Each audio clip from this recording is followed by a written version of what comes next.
हन्ना उदास थी क्योंकि उसके कोई संतान नहीं थी। उसने प्रार्थना की और परमेश्वर ने उसे एक पुत्र शमूएल दिया। वो बहुत धन्यवादी थी, इसलिए उसने शमूएल को परमेश्वर की सेवा के लिए दे दिया। हन्ना ने उसका बेटा जो छोटा था को एली याजक के साथ तंबू में छोड़ दिया। शमूएल ने बूढ़े अंधे एली की सहायता की। वो तंबू में ही सोता था, जबकि एली साथ के कमरे में सोता था। एक रात शमूएल ने उसका नाम पुकारती एक आवाज को सुना। वो उठा और दौड़कर एली के पास गया। क्या आज्ञा है? उसने कहा। मैंने तुझे नहीं बुलाया। एली घुरघुराया।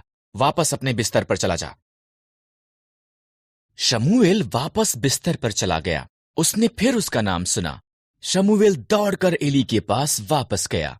क्या आज्ञा है? उसने कहा। मैंने तुझे आवाज नहीं दी। एली नींद में बड़बड़ाया। वापस अपने बिस्तर पर चला जा।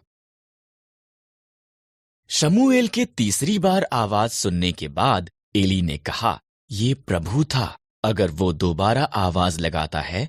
एली ने कहा, कहना, प्रभु बोल, तेरा दास सुन रहा है। इस तरह शमूएल ने वैसा ही किया। शमूएल, परमेश्वर ने कहा, क्या तू मेरा नबी हो सकता है और वफादारी से मेरे शब्दों को मेरे लोगों तक पहुंचा सकता है? मैं कर सकता हूं, शमूएल ने कहा, और उसने अपने बूढ़े होने तक भी ये किया। इज़राइल के पहले राजा का नाम शाऊल था। राजा शाऊल ने परमेश्वर की आज्ञा नहीं मानी, इसलिए परमेश्वर ने शमूएल नबी से कहा, शिय नाम के एक व्यक्ति को ढूंढ, उसके पुत्रों में से एक नया राजा होगा। शमूएल को यिशै बैतलहम में मिला। उसने यिशै के 7 पुत्रों को देखा। वो सुंदर और बलवान दिखते थे। उनमें से कोई नहीं। परमेश्वर ने कहा, मैं बाहरी रूप को नहीं देखता, मैं एक व्यक्ति की आंतर्य दिल की परवाह करता हूं। यिशै ने उसके सबसे छोटे बेटे को संदेश भेजा, जो खेतों में भेड़ें चरा रहा था। शमूएल ने उसे देखा और परमेश्वर ने कहा, वही है। इस तरह दाऊद नया राजा होने के लिए अभिषिक्त किया गया था। कुछ समय के बाद इज़राइलियों ने पलिश्तियों के साथ युद्ध किया। एक दानव पलिश्ती सिपाही गोलियत ने इज़राइलियों को उसके साथ लड़ने के लिए एक योद्धा को भेजने के लिए कहा, पर सभी इज़राइली डरे हुए थे। दाऊद सेना में उसके भाइयों के लिए भोजन लेकर आया। उसने गोलियत की चुनौती सुनी और डरा नहीं। परमेश्वर की सेना का अपमान करने की उसकी इतनी हिम्मत। दाऊद ने कहा, मैं उसके साथ युद्ध करूंगा।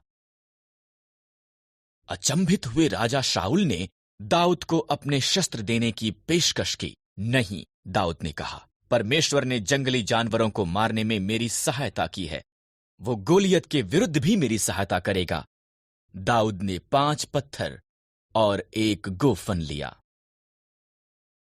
क्या मैं एक कुत्ता हूं? गोलियत दहाड़ा। तुमने मेरे साथ युद्ध करने के लिए एक छोटे से लड़के को भेजा है।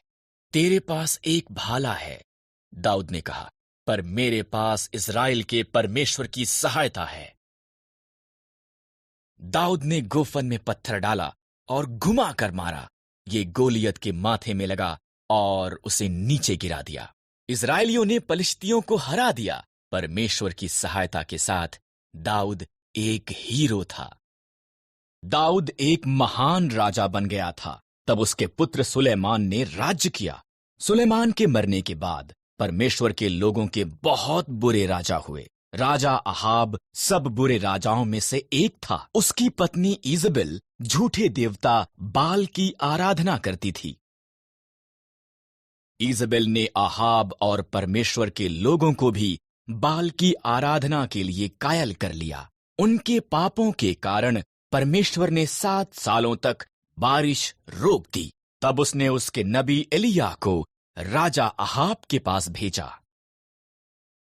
तूने परमेश्वर की आज्ञा उल्लंघना की है और बाल की आराधना की है। एलिय्याह ने कहा, हर एक को बोल, बाल के नबियों को भी, कि वो मुझसे पहाड़ करमेल पर मिले। मैं प्रमाणित करूंगा कि किसका परमेश्वर सच्चा है। हर कोई पहाड़ पर एकत्र हुआ। तब एलिय्याह ने लोगों से कहा, अपने मन में ठान लो, अगर प्रभु परमेश्वर है उसके पीछे चलो। फिर भी अगर बाल आज स्वयं को प्रमाणित करता है तो उसके पीछे चलो। बाल के नबी और मैं एक बछड़े को मारेंगे, इसे वेदी पर रखेंगे और प्रार्थना करेंगे। तब जो परमेश्वर बछड़े को जलाने के लिए आग भेजेगा वही सच्चा परमेश्वर है। बाल के नबी पहले गए। उन्होंने पूरी सुबह बाल की प्रार्थना की। कोई आग नहीं आई। शायद बाल सो रहा है। एलिय्याह हंसा। जोर से आवाज लगाओ। इसलिए बाल के नबियों ने दोपहर तक चिल्ला चिल्ला कर प्रार्थना की, फिर भी कुछ नहीं हुआ। एलिय्याह ने एक वेदी बनाई। उसने उस पर बछड़े और लकड़ी को रखा। उसने इसके इर्द गिर्द एक गड्ढा खुदवाया। तब उसने इस पर तब तक पानी डलवाया जब तक गड्ढा भर नहीं गया। एलिय्याह ने प्रार्थना की। तुरंत आकाश से आग गिरी। इसने बछड़े, लकड़ी, पत्थरों और पानी को जला दिया। लोगों ने दंडवत किया और पुकारा, प्रभु परमेश्वर है।